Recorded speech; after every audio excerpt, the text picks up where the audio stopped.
Welcome to Om Times TV, a division of Om Times Media and Broadcasting.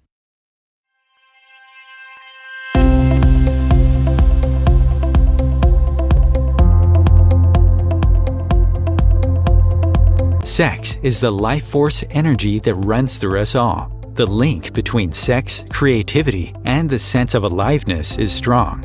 Can you use sexual energy for your spiritual evolution? Or perhaps for emotional healing? Is it even possible? Clinical sexologist Dr. Martha Tara Lee will explore all these and more on the Eros Evolution show here on Om Times Radio and TV. Hello, and welcome to Eros Evolution. Today, my name is Martha.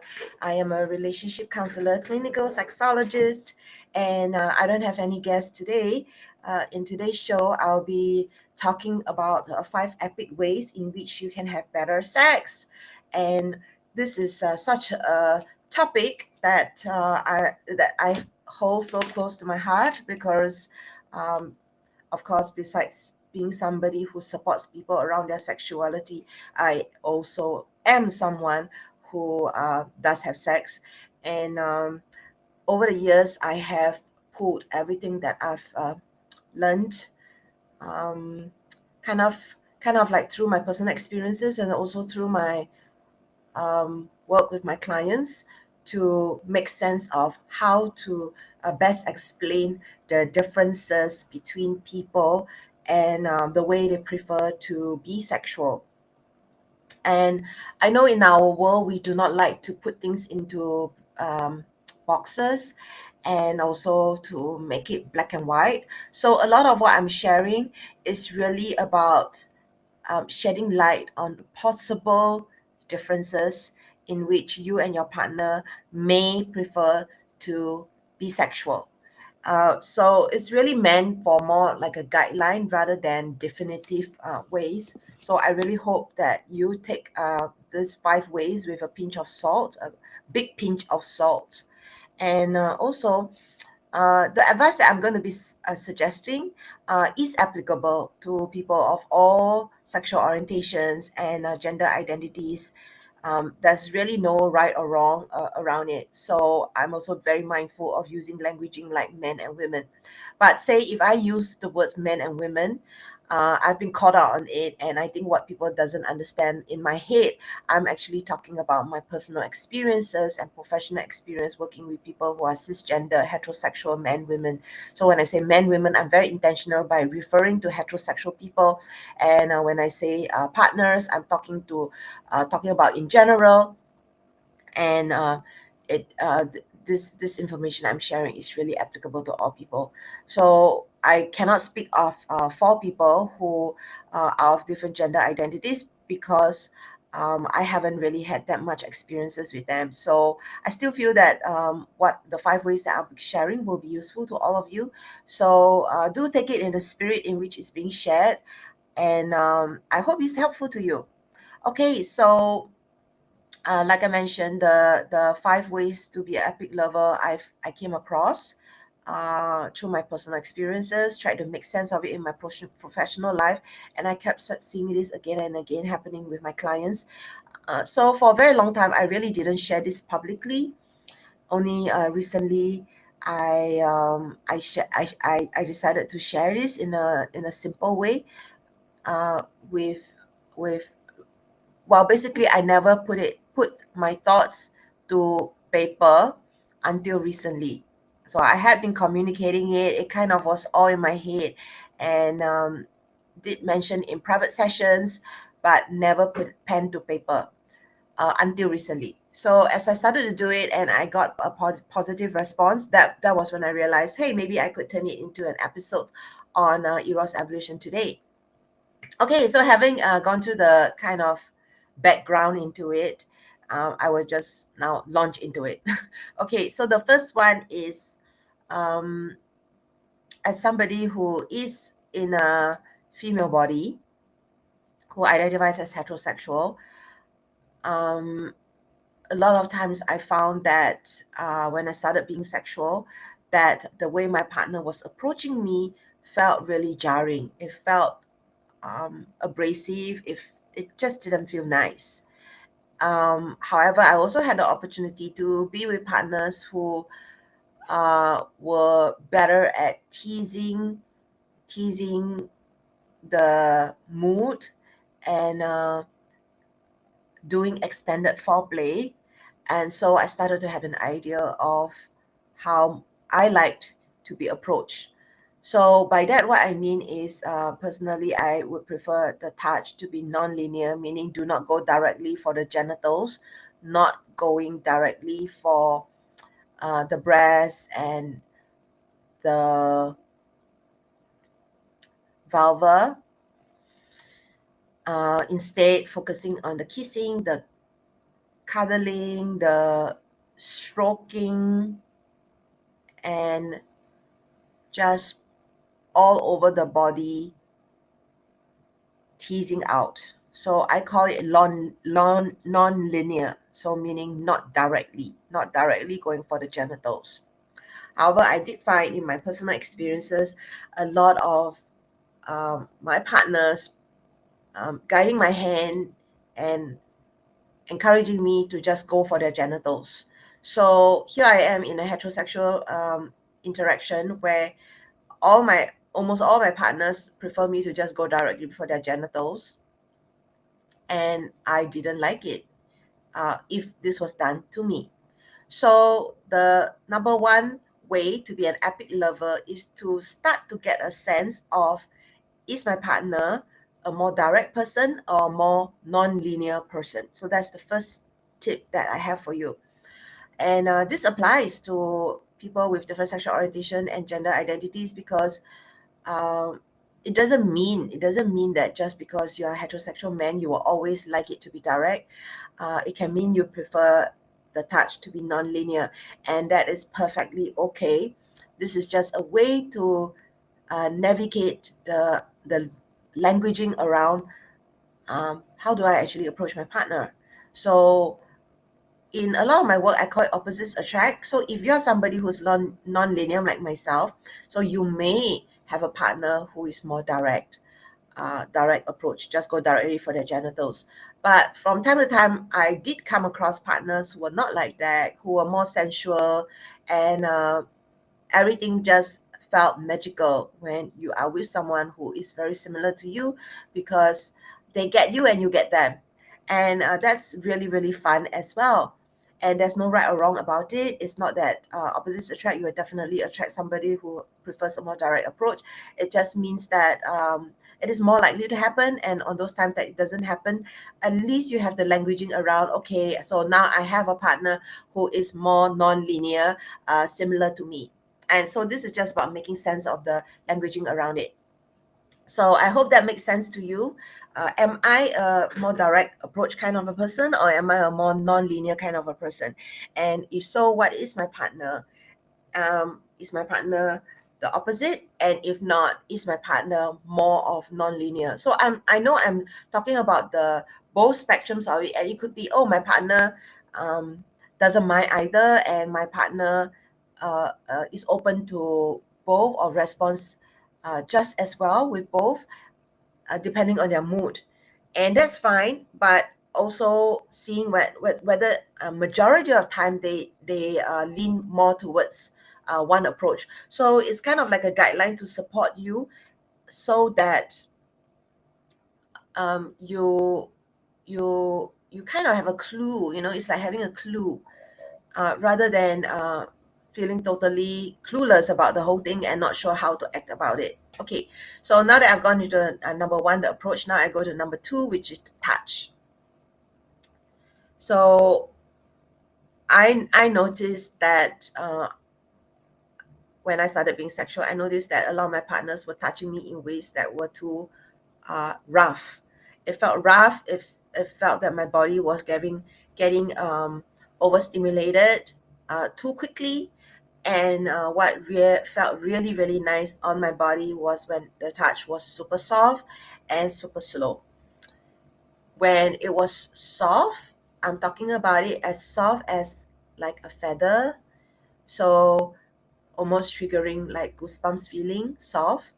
And the slowness, I sometimes describe it like as slow as a tortoise, like really, really slow, or as slow as they can. And so what the soft slow does on my body is that it calms down my nervous system, it awakens my skin, and because it's soft and slow, I interpreted the soft and slow touch as intentionality. I interpreted the soft and slow touch as more care and more love.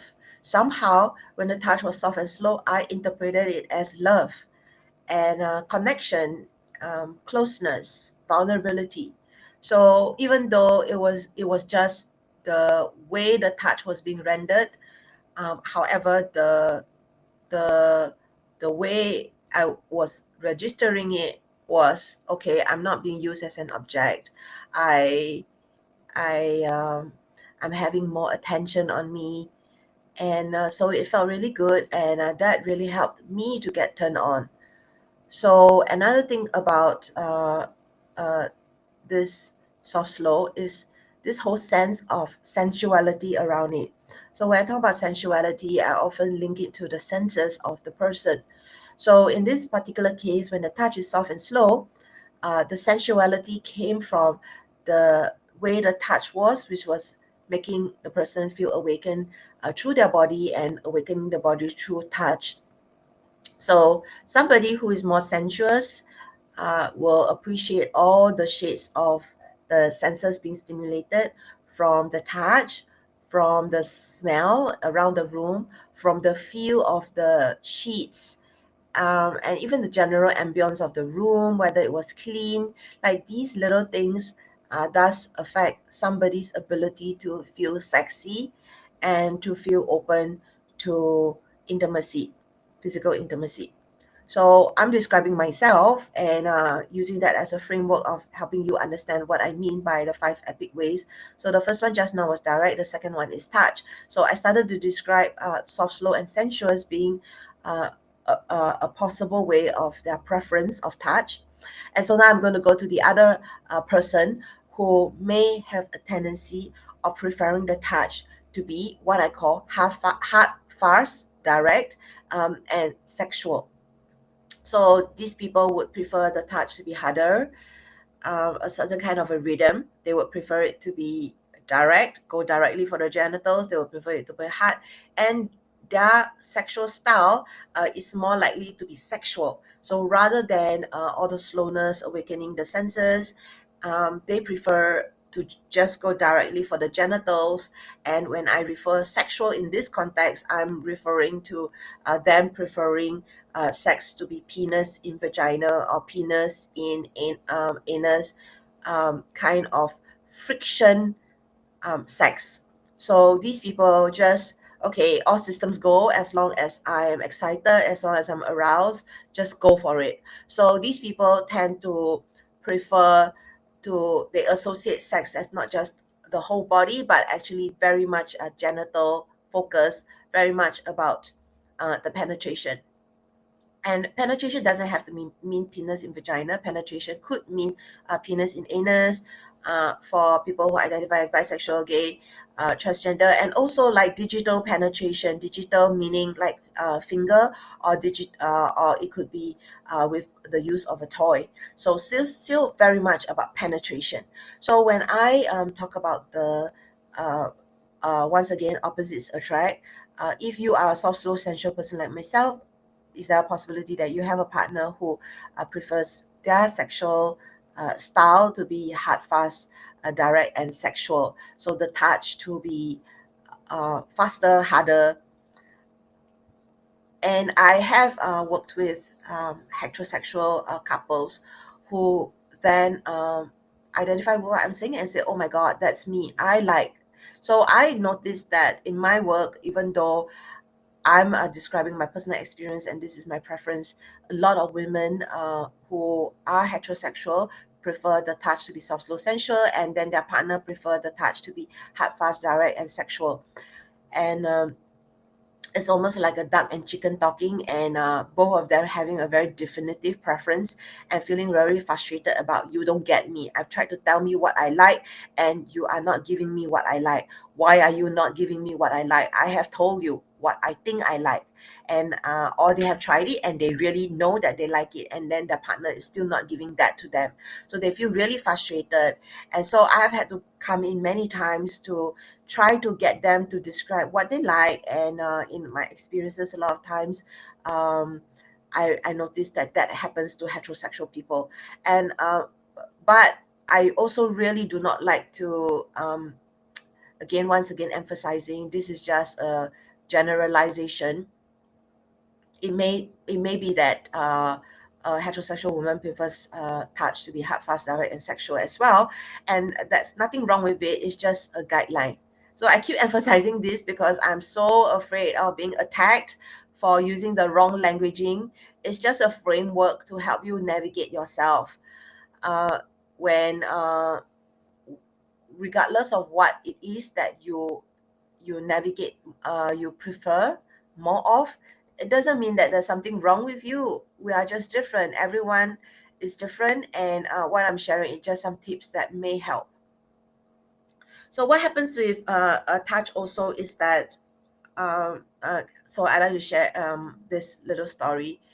And this actually happens more than once, so I'm not just talking about one particular client. So one client came in and said, they noticed this happening in their relationship, exactly this guideline that I mentioned, women preferring it to be soft, slow, sensual, and men preferring it to be hard, fast, direct.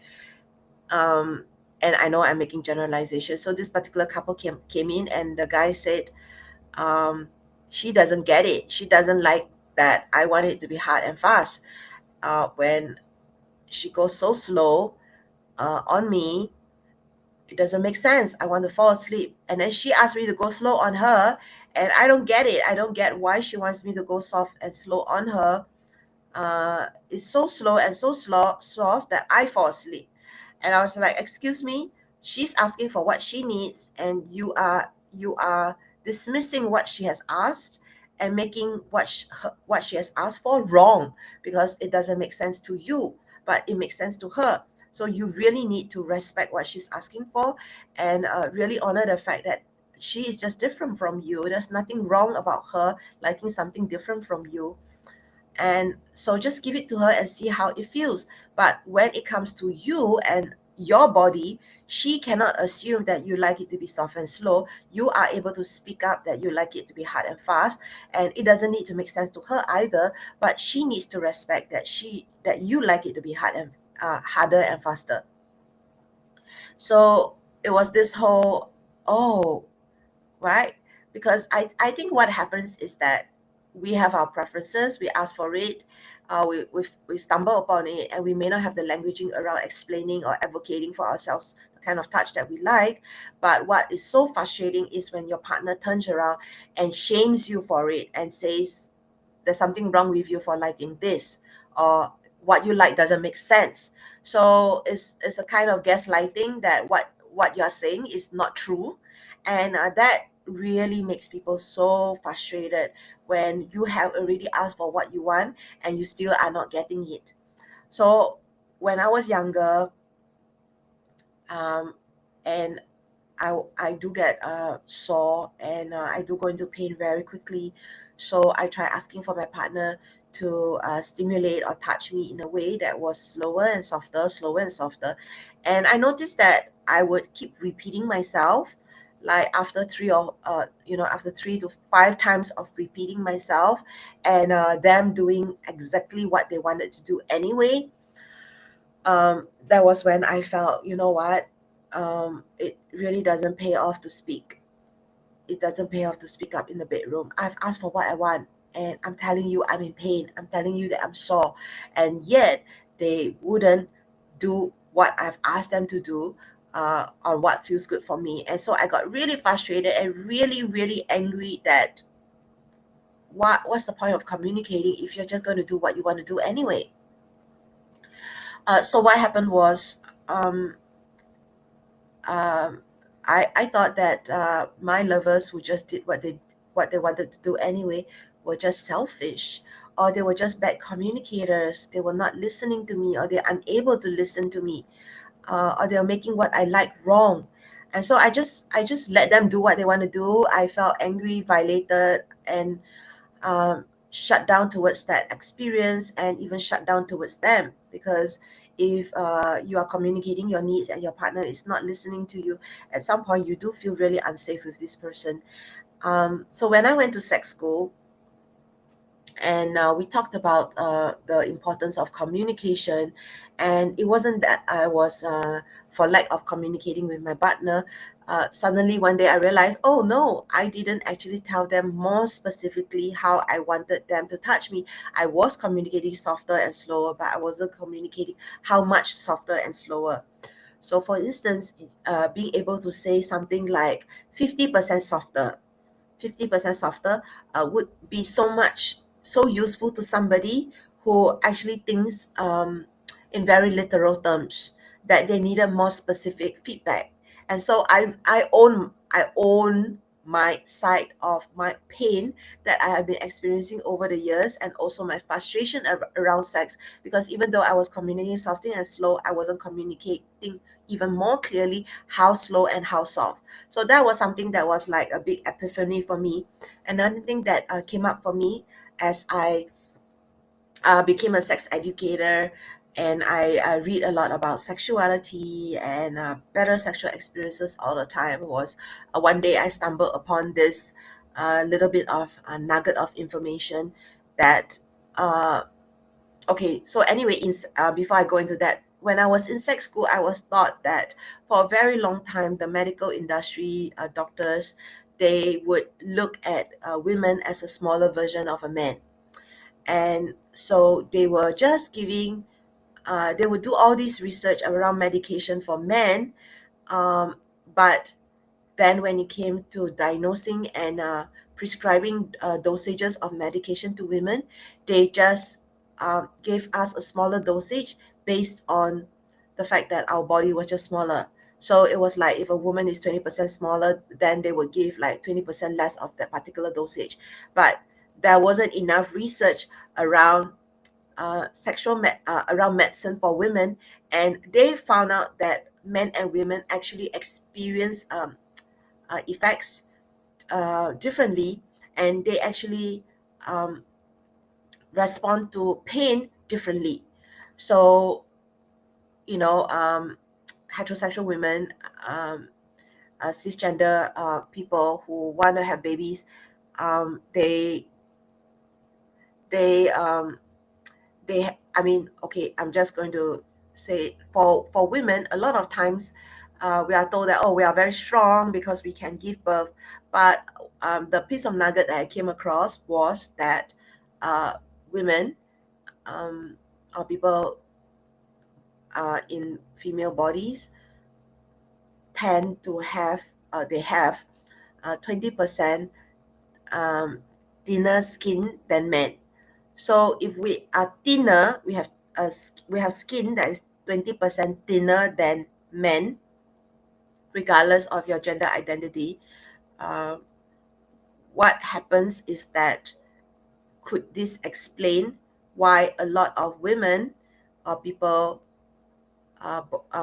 in female bodies prefer touch to be soft, slow, and sensuous? Because we are actually feeling sensation and also pain differently. So this lit up a light bulb in my body, which explained to me finally why I prefer touch to be soft, slow, sensuous, whereas I had partners who preferred touch to be harder and faster and more directly and also more sexual. Um, so that, I hope, wraps up that piece around touch. So far, I have described. So today I'm talking about five ways to be an epic lover, and so far I've described approach. So for the approach to be going directly to the genitals or not directly to the genitals, going, for instance, all over the body, treating the body as a magical wonderland. The second one is touch. Are you somebody who prefers touch to be soft, slow, sensuous, or Or are you somebody who prefers touch to be hard, fast, direct? And if so, what about your partner? Maybe you are with your opposite, or maybe you are with somebody who is more of a same with you, who also prefers touch to be soft, slow, sensuous, for instance. So in that case, you kind of have a little guide, clues of how you can better approach your partner. So here I'm just giving you the languaging around it, and it's up to you to treat this as little nuggets of clues on how you can be better in terms of approaching your partner, in terms of being a better lover for your partner. So there are 3 more points that I want to cover. The third one is build up. So when it comes to building up the sexual sensation, pleasure, and we're talking about building up so that one can then lead to orgasm, ejaculation. So you approach them in this way, and then you touch them in a certain way, and then the build up, I call it a variety or consistency. So some people prefer the build up to be you do a whole bunch of things, different things. Some people prefer the build up to be consistent. So in order, as you get more and more sexually excited, in order for somebody to go over the edge to orgasm, we all need a certain consistency. However, is the build up more exciting for the person if they are doing different things, a whole bunch of different things, variety, or are they more into doing the same old? They like having sex in the same way. Or you can call it routine sex, and it's just different for different people. So you want to use that also as a framework. Is your partner somebody who likes more variety in the bedroom, doing different things to them and doing new things to them? Or is your partner somebody who likes the pressure, the touch, the rhythm to be more consistent? Or are they also somebody who prefers the sex to be pretty much always the same thing? So that is the third way of being an epic lover. And we have a break, and we'll be back after this break. Om Times TV. Imagine becoming a super influencer. Reinvent yourself, invest in your brand, and then manifest your success with a robust spheric approach. Om Times Media and Broadcasting offers a unique and multifaceted way to become the spiritual and conscious influencer you deserve to be by putting your message across our powerful platform with its proven record of integrity and excellence. Through our produced shows, Om Times offers the opportunity to become a social media TV personality, a radio show host, an Om Times magazine columnist, and a syndicated podcaster, all in one shot. By live streaming your show on Om Times TV and broadcasting it across the extensive Om Times radio and TV networks, you become more than a host. You become an ambassador and a force for positive change. Om Times. Open yourself to the possibilities. If I could be you, and you could be me for just 1 hour. If we could find a way to get inside each other's minds. Walk a mile in my shoes. Walk a mile in my shoes. Well, before you abuse, criticize and accuse. Walk a mile in my shoes.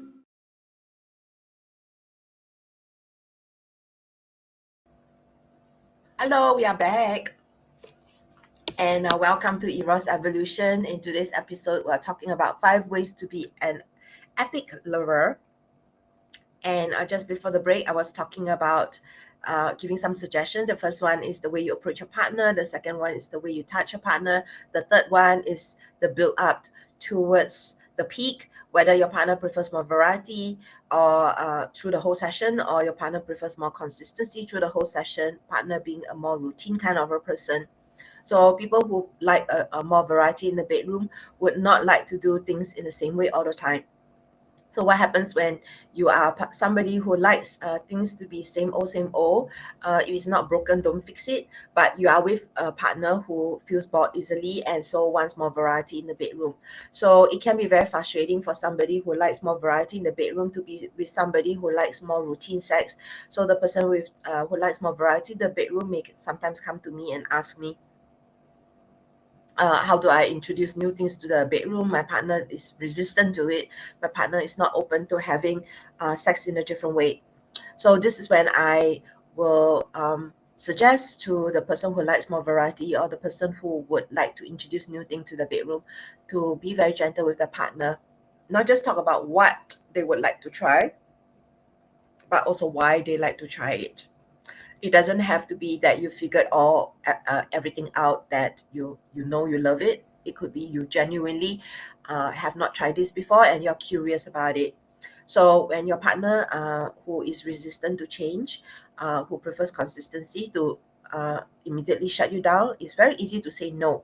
So the person who wants to try something new might feel really discouraged, and it's really important to not take it personal. Do not treat this as a rejection of you or of your love, or that they don't love you enough, or they don't care enough to try, but rather that don't take it personal, as in it could be all about them being a creature of habit and not being willing, ready to try new things. It's scary for them. So what could you do to make it less scary for them, and bearing in mind not take it personal? So do not accept their first no and as an absolute no, because you have to understand, if someone is resistant to change and resistant to things that are new, that it's really important to be gentle with them and to see where they're coming from as well. So rather than say something like, oh, should we try this, or could we try this, and then they immediately say no, you can go one step further rather than shut down and just treat it as, oh, okay, I guess then I don't know where to go with that. Instead of doing that, you can actually invite a dialogue and say, may I know uh, how you feel about it. You're saying no. I'm hearing that you're saying no, and I want to respect you for it. But I'm just curious, why is this a no for you? I just want to understand you better.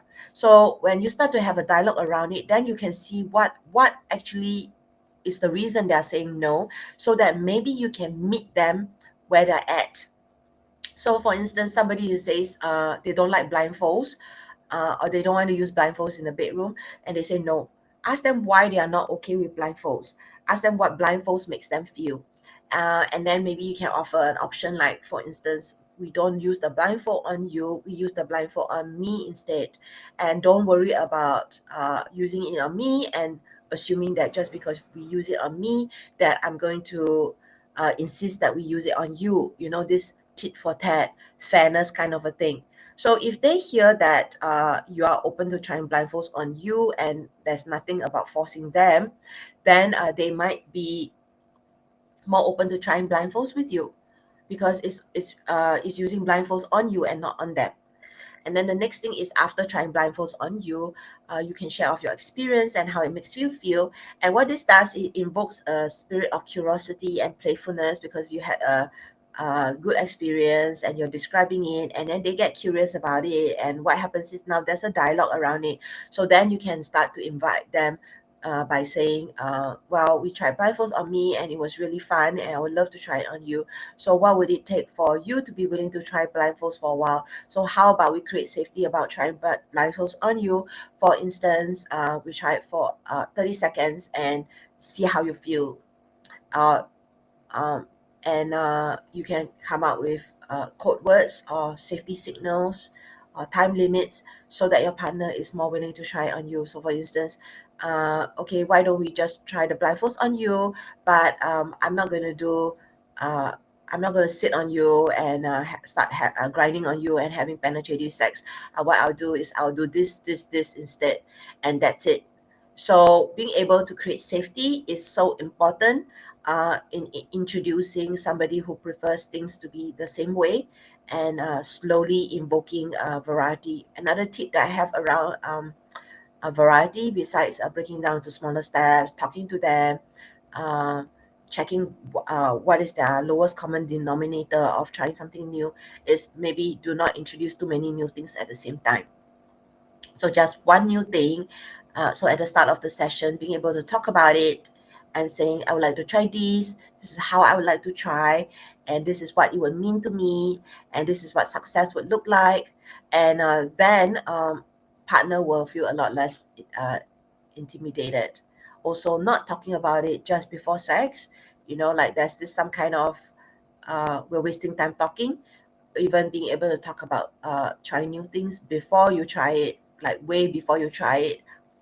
And it's also another tip that I have around navigating working with people who are resistant to trying new things in the bedroom. So that's the third tip that I have, all the build up. And then I talked about build up being variety and consistency. The fourth tip, the fourth way to be an epic lover, okay, this is really, really super powerful and super simple, is that you mirror them. Okay, you mirror your partner. So if your partner likes approach to be direct, then you do direct. They're doing it to you, then you do it back to them. If your partner is liking a hard, fast, sexual, but you are not, but it doesn't really matter. Throw that out the window for the moment and just mirror them. Do to them what they do back to you. A lot of times we do to our partners, not because we are cruel, mean people, like what I assumed when I was younger, because they were not taking my feedback. They were doing to me because that felt good to them. That's their natural instinct. And because it's their natural instinct, it feels good to them. They assume, they project onto you that they think that that's what you like. And sometimes a lot of people will say, why should I go along with what they like? It's wrong. They should listen to me. They should stop. But what if you are with somebody who doesn't have a lot of sex education around themselves, that they are not very aware of the differences, that they haven't had any of these embodied experience, that they're like behaving like a little puppy, like super excited around sex, and associating this super excitedness and this like being very rough around sex, associating that as passionate. What if they never meant any harm?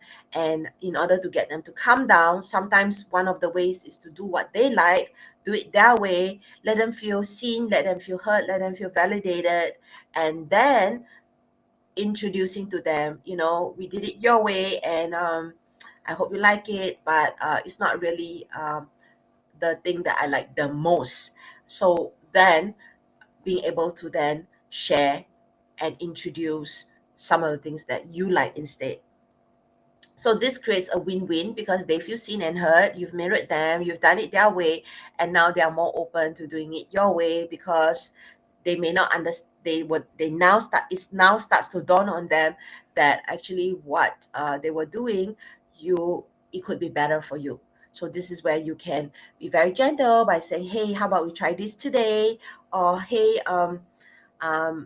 for people who have difficulties actually articulating what they like, you could say something like, I, I, I, I would like to try something, but I'm not sure how to explain it. So can I just do it on you? And then after that, you do it back to me. So I call it train the trainer. You just show them what you like. So it's much easier to then shift things around. So I often say, yeah, we have our definitive preferences, and it's okay to do it sometimes their way, but it's also just as important to speak up for yourself and to make sure that you do it your way some of the time, and being flexible around that. Being able, because it gets very frustrating if you're always doing it their way and you're always feeling like you're bending over backwards and you're not getting what you really like. So can you begin to see that a lot of what I'm describing is also about advocating for yourself and treating the whole way that you are having sex as not a right and wrong.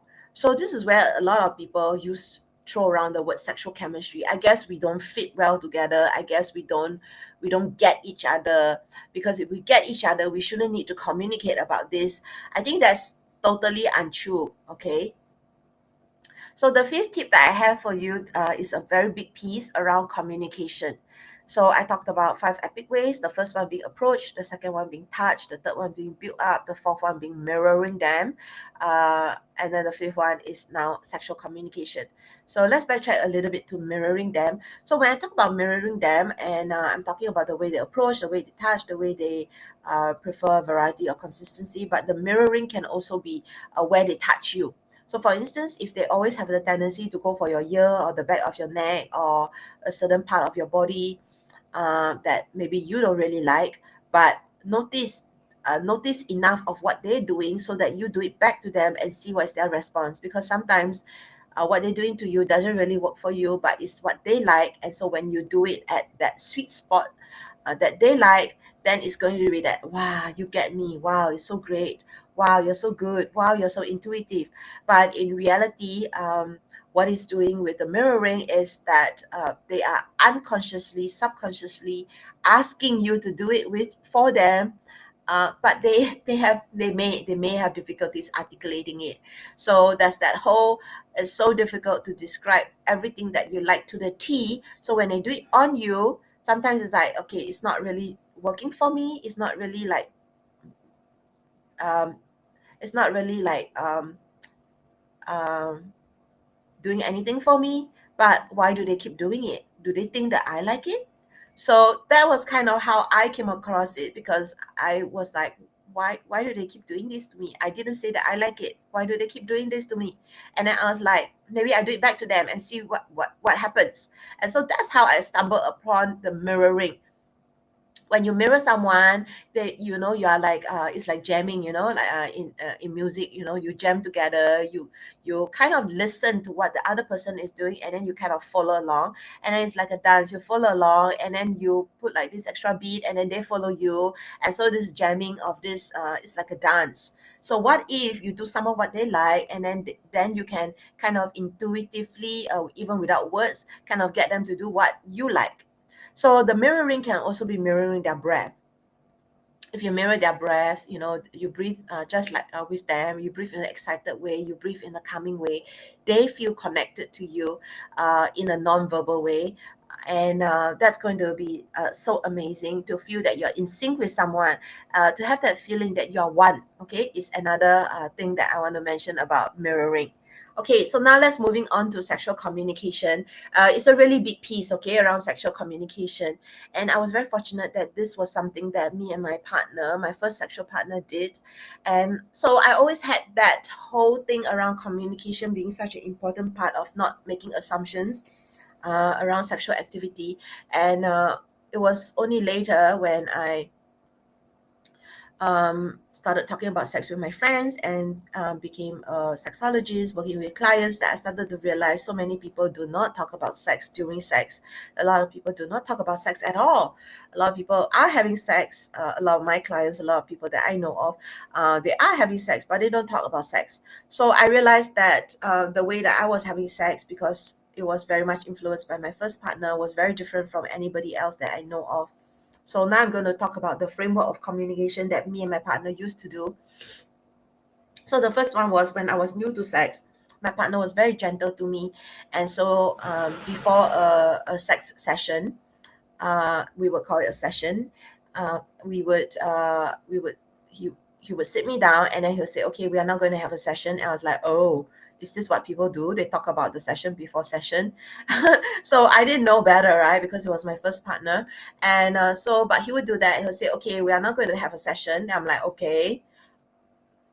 So how are you feeling? Are you like tired? Are you thirsty? Are you sleepy? Are you hungry? And depending on what I'm feeling, do you need to pee? Depending on what I'm feeling, then we will address some of that immediately. Meaning, like, if I needed to pee, go pee. If I'm thirsty, drink. But if I'm hungry, then he would say, okay, fine. Since you're hungry, then let's have a shorter section. Let's have half an hour. Do you think you can wait half an hour?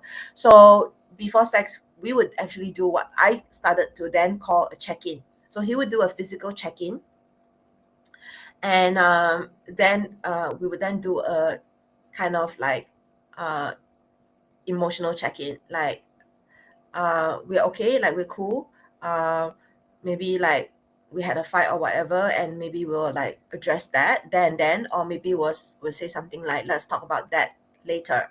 Let's talk about that later.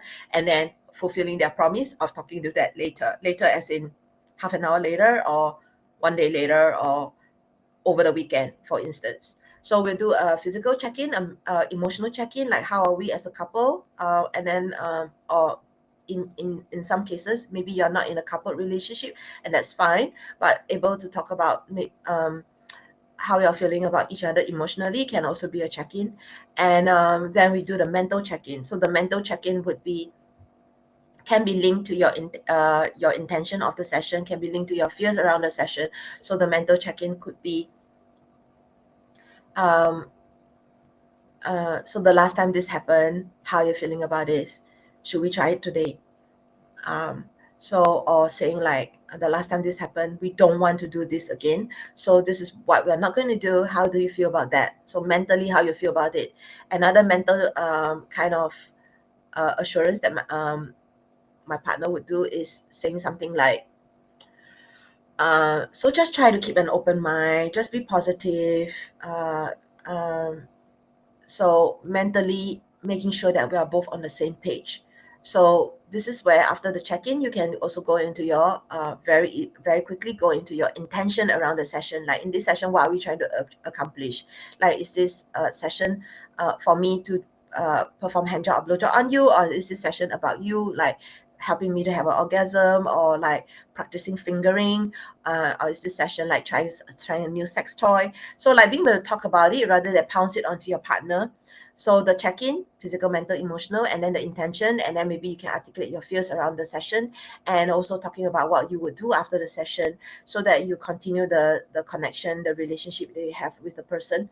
So for instance, like, hey, after this session I have to run off, but I would love to like check in with you, I would love to talk to you later in this week, say on Wednesday. So like being able to talk about the way forward would be really great, because it doesn't make the person feel that they are left hanging.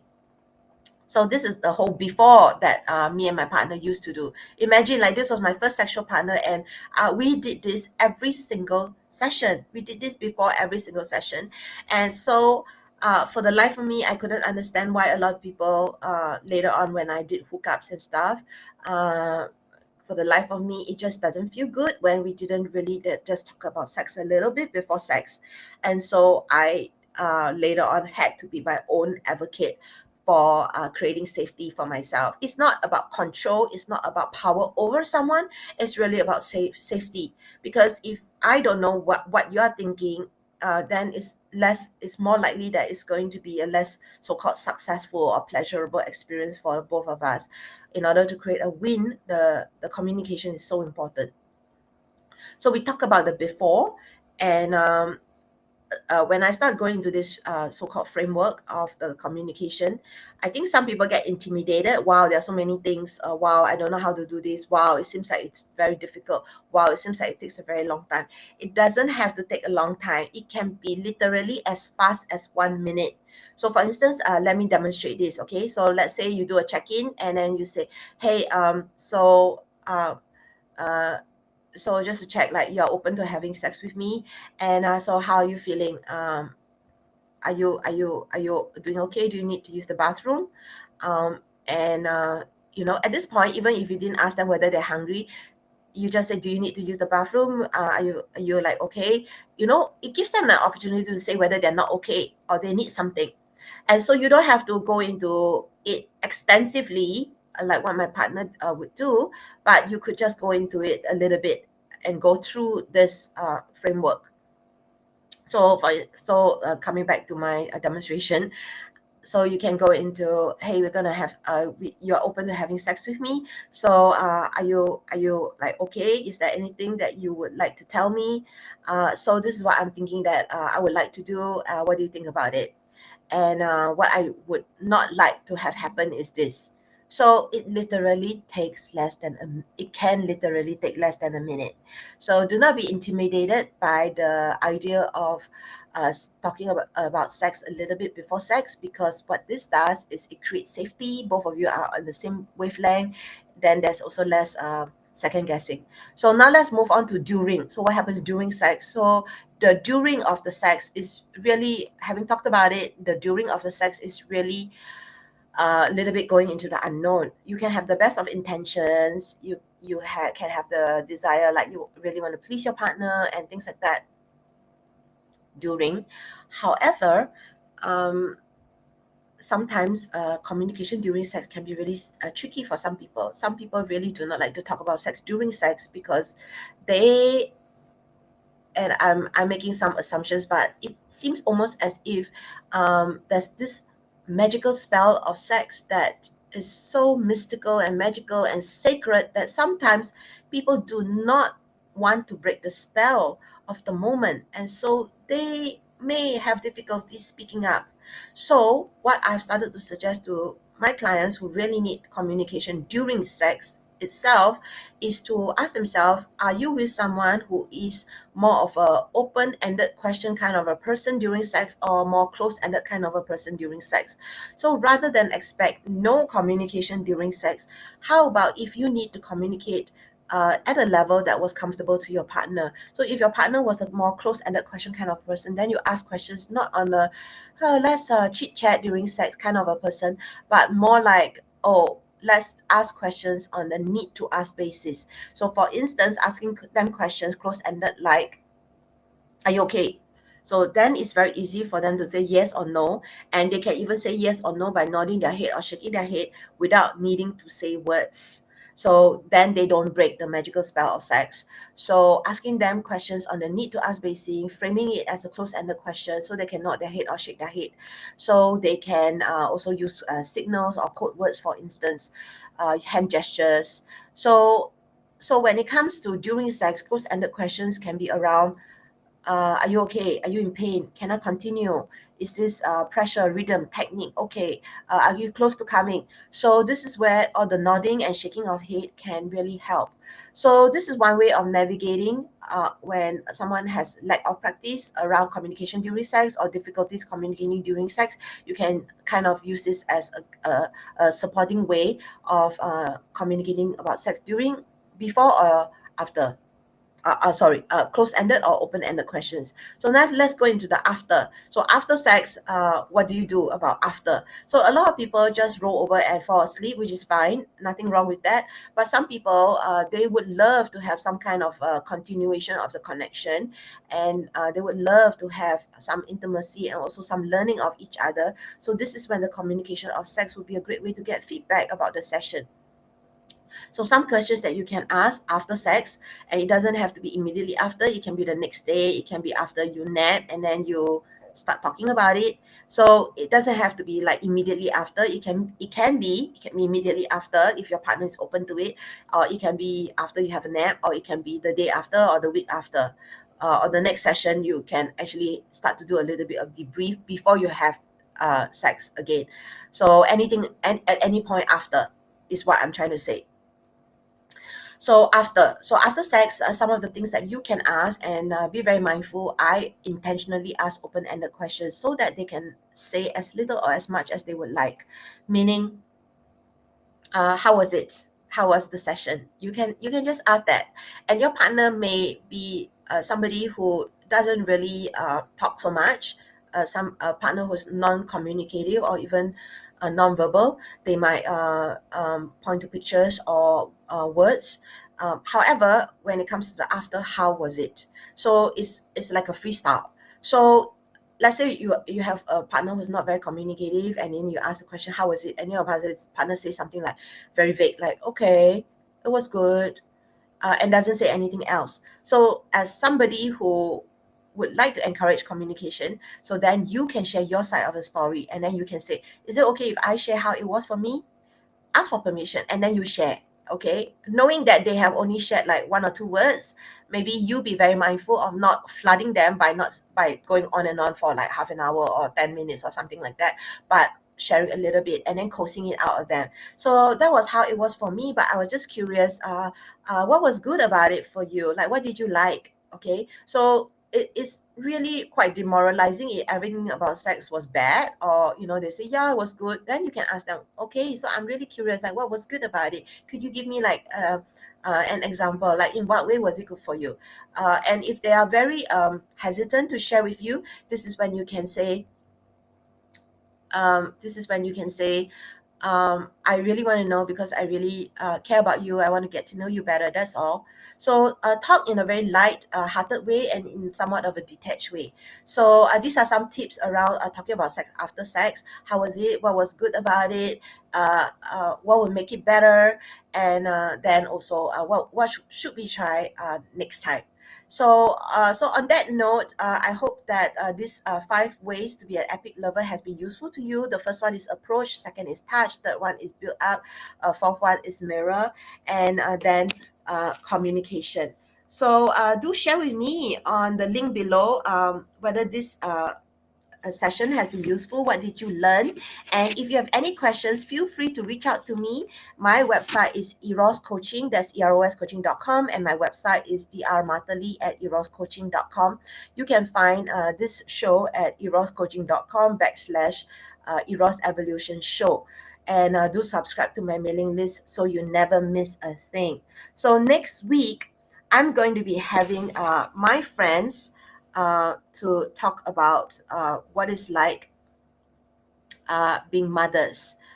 In Singapore, we're going to have Mother's Day, and I have my friend Carol Gawker and Felicia Tan sharing their relationship being mothers and also around their relationship with their sexuality. So this has been Martha, and thank you for listening to Eros Evolution. Bye.